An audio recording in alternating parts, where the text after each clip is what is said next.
for this module. This is module 8 under the course sports management. So just like we have said in the first video, the first module that we had in this course, that we are going to have 10 different videos like this, which implies that we are going to have 10 different modules. So this is the 8th video, the 8 videos under this course sports management, which simply implies that we only have 2 more videos to go before we round this course up, before we end this course sports management. And in this module 8, we'll be looking at the topic that we'll be looking at is athletes counseling, advising and career development. In our previous module, which is module 7, we treated the topic how to become a professional athlete and player.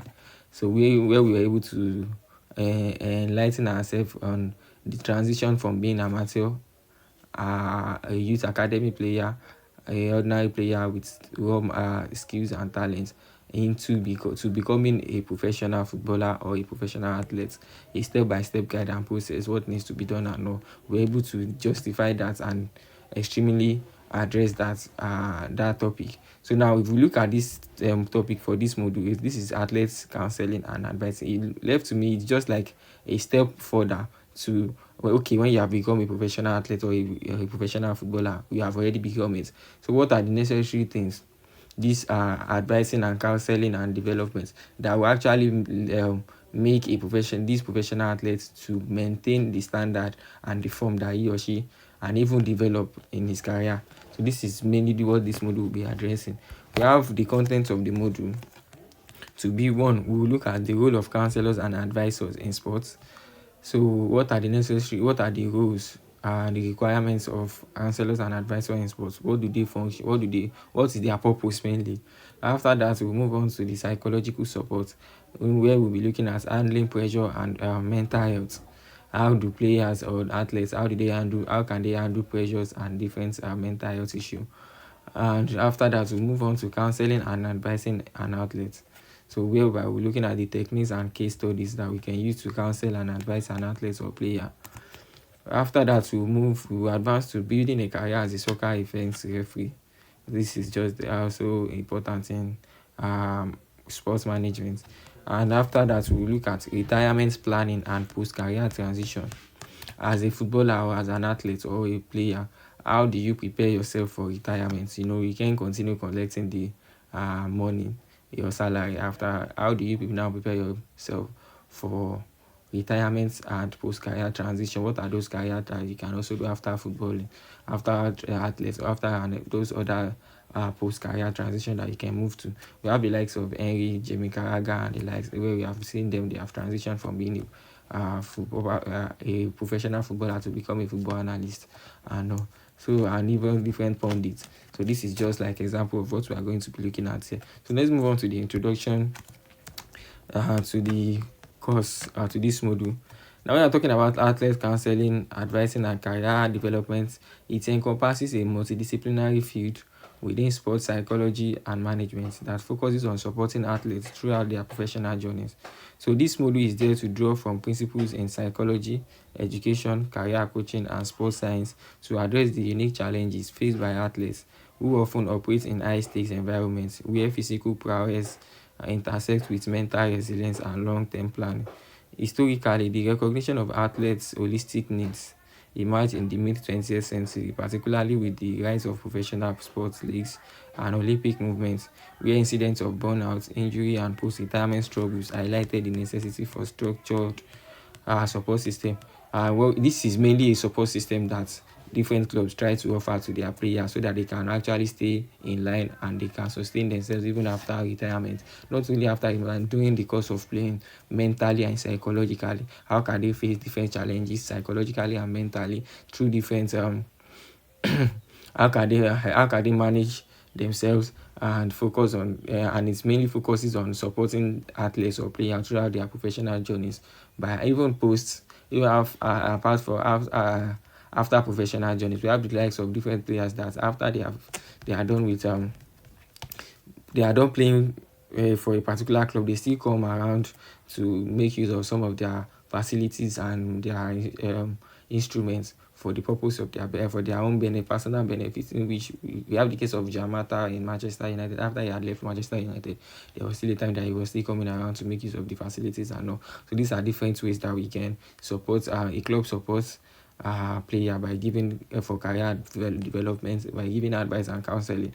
So this module is there to draw principles from psychology, education, career coaching, and sports science to address the unique challenges faced by to mainly curb the challenges faced by physical athletes and players who often operate in high stakes environments where physical powers intersect and like. So this idea and this this idea and this act, it is known to be historically recognized for athletes who need holistic needs that it emerged in the mid 20th century. So now we have the roles of counselors and advisors in sports. What are the roles? What is the purpose of counselors and advisors? In sports, they are specialized professionals who provide guidance. They are there to provide guidance, emotional support, and strategic planning to athletes. Not only the athletes, the coaches and teams as a whole. They also act as pivotal figures in fostering both personal and professional growth. So this role has evolved this role has evolved from informal mentorship in ancient athletic traditions, such as those in Greek Olympics, to formalized position in modern sports organizations, and it is influenced by advancements in sports psychology since the 1970s. In practice, the counselors focus on mental and emotional aspects, helping athletes to navigate issues like anxiety, motivation, and interpersonal conflicts within teams. So these are the roles of counselors and advisors. They are there to provide guidance to the team, to the player, different individual athletes, the team, and even the coach if needed. And they also provide emotional support to the players, to the athletes, to coach and the team. And also, they also provide strategic planning to athletes, how they can actually plan themselves strategically, maintain their time in case share their private battle or emotional stuff with them, so they can actually know how to beat it and how to come across it and to sustain pressures, maintain pressures and challenges, be it personal challenges, emotional, financial challenges and all. So moreover, counselors and advisors, they collaborate with other stakeholders such as medical staff for the situation of injury rehabilitation, or nutritionists for holistic wellness plans. In international contexts like FIFA or IOC programs, they address cross-cultural issues such as adaptation, that is adapting to new environments for relocated athletes so that they won't feel all these things. These are different ways different things, the emotional things that can serve as setbacks for athletes or players. Some people they are used to their family, so they have the case of bringing their family close to them. For international athletes they are changing environment, or that are really bringing their family close to them, understanding the culture and their way of life, so that they can actually amend or blend them into the new environment that they are in, so that it won't actually affect their performance on the pitch, on and off the pitch as a whole. So we'll be looking at the psychological support, which is handling pressure and also mental health. In sports, psychological support refers to the systematic provision of mental health resources and strategies aimed at helping athletes to cope with the intense demands of competition, and to maintain emotional equilibrium and achieve peak performance. So these concepts gained prominence in the late 20th century, just like we have mentioned, following the pioneering work by psychologists like Rainer Martins, who developed models for understanding competitive anxiety. So mental health support extends beyond performance. It also encompasses prevention and intervention for broader issues. In team settings now, group dynamics play a role, with psychological support fostering cohesion through team building exercises. So now let's take it again. In team settings, group dynamics play a role, with psychological support fostering cohesion through team building exercises or conflict resolution sessions. For individual sports, one-on-one counseling addresses isolation, as seen in tennis players dealing with travel demands Organizations like the IOC have implemented frameworks like the Mental Health in Elite Athlete Toolkit, providing guidelines for early detection and referral to specialists. Now, emerging technologies enhance this support, including AI-driven chatbots for initial assessments or wearable devices. So, a good example, what we are trying to establish here is that clubs and not only clubs, sports as a whole has been able to organize different psychological support to players and athletes to that in a way that they can handle pressure and even mental health struggle, mental health issue. We have and all this is there to mainly promote team spirit, teamwork, and individual team growth mainly, so that players and even the team can go in their players can go in their career and engage, be open to their teammates and even the professionals in this field. Now let's move on to counseling and advising an athlete, the techniques and case study. Now, in counseling and advising an athlete, it involves personalized, goal-oriented interactions that combine therapeutic listening with practical guidance to address immediate concerns and long-term aspirations. This practice traces back to early sports psychology in the 1920s, with figures like Coleman Griffith establishing labs to study athletes' behavior, evolving in today's evidence-based approaches that blend counseling theories with sport-specific knowledge. The sport-specific knowledge techniques in counseling, it include active listening and reflective questioning, where counselors paraphrase athletes' statements to validate feelings, as in, it sounds like the pressure from fans is overwhelming you. Just like this, an example of how they can actually dig more deeper into the athletes or player to be able to express themselves. And different ways that we can question them without feeling offensive or making them angry. People that counseling and to counsel and advise athletes requires proper listening skills. A person that can actually listen without judging. So now, the statement to validate feelings, as in the example is that we have here is like you can actually say it sounds like the pressure from fans is overwhelming you. How does that affect your concern? And also goal setting framework like SMART, like that is specific, measurable, achievements, relevance, time bound. They help in advising such as planning recovery from setbacks, motivational interviewing, a technique developed by Mueller and Ronick, in particularly effective for ambivalent athletes, using open-ended questions to elicit change talk and build intrinsic motivation to trigger the players to talk and confide in them, and also tell things that that is very deep in them, so that it can actually foster and develop their career and their performance on the pitch mainly. So now let's look at building a career as a soccer event referee. To build career as a soccer event referee, it involves a structured pathway of skills acquisition, ethical training, and progressive advancements in officiating matches. Referees officiate matches mainly. It has to do with officiating matches from grassroots to elite levels. Now, this profession dates back to the codification of soccer rules in 1863 by the Football Association, where referees were formalized to ensure fair play. That is the main purpose of referee, to ensure that there is fair play on the pitch, evolving with technology, which has been able to help them to ease the effort, the work of the referee. A technology like the VAR, which means the video assistant referee in the 21st century. Now, referees must embody impartiality, must not be partial, physical fitness, and deep rule knowledge, often starting as volunteers in local leagues. Training begins with foundational courses offered by national bodies like the US Soccer Federation, that's the USSF, or the UEFA, covering rules interpretation, positioning, and decision making, how to make the proper and accurate decision on the pitch to avoid pandemonium or chaos, and for fair play and fair tournaments.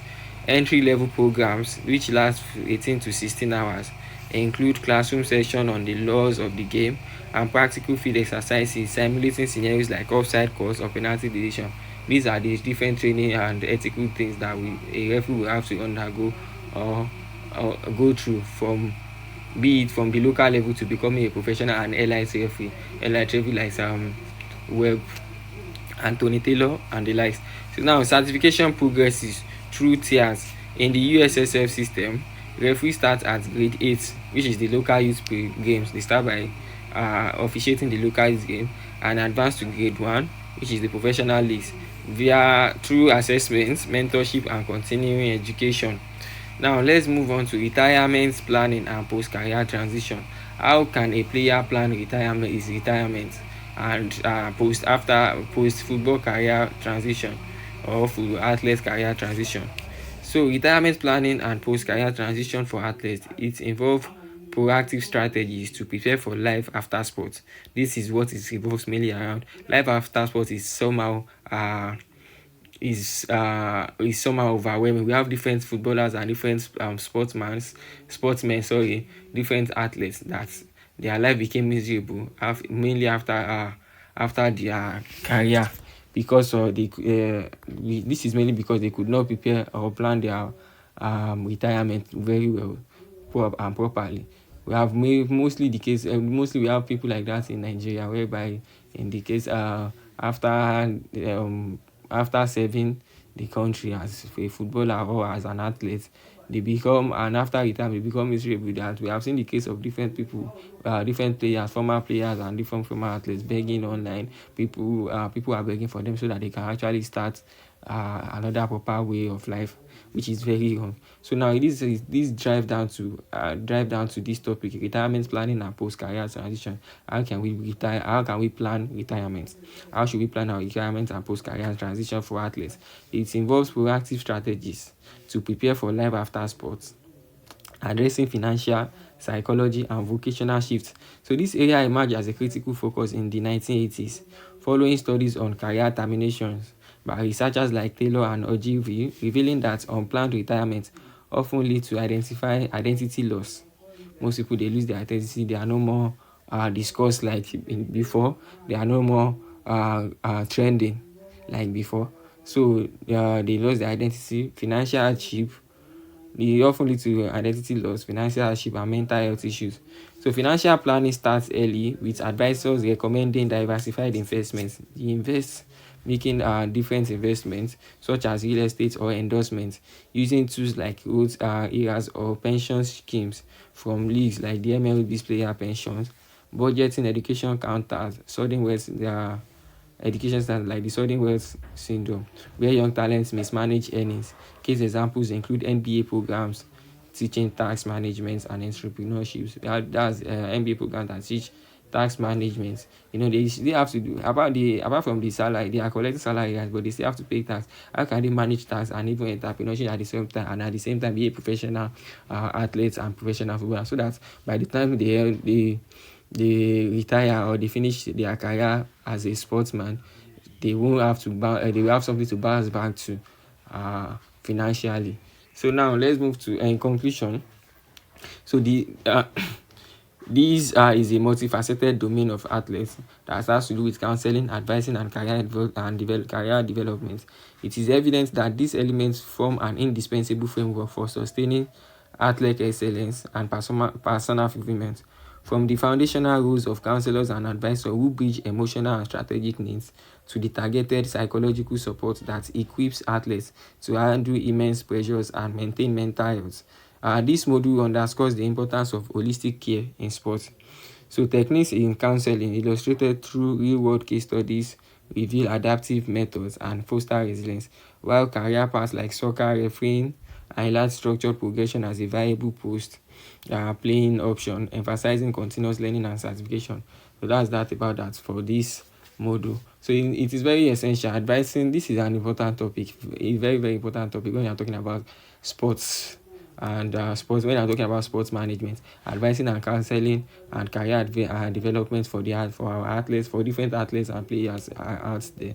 So we have because we have seen different players and different athletes that fell off even before retirement and after retirement. So this is a proper way that FIFA has introduced, and not only FIFA, and that is not only the FIFA, and it is also aided and helped by different clubs introduced, so that their players can stay on vogue and can stay on point during their career and even after their career, and doing after that is after they have retired.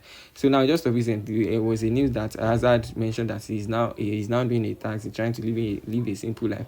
This shows where we have the case of another other players that has retired, like Henry, Jamie Carragher, Thomas Frank, and the likes, that they have advanced to becoming a coach, to becoming a football coach. We have Michael Carey currently coaching Manchester United as an internship, as an interim coach. Sorry. So these are different ways that this is now down to these programs that is introduced by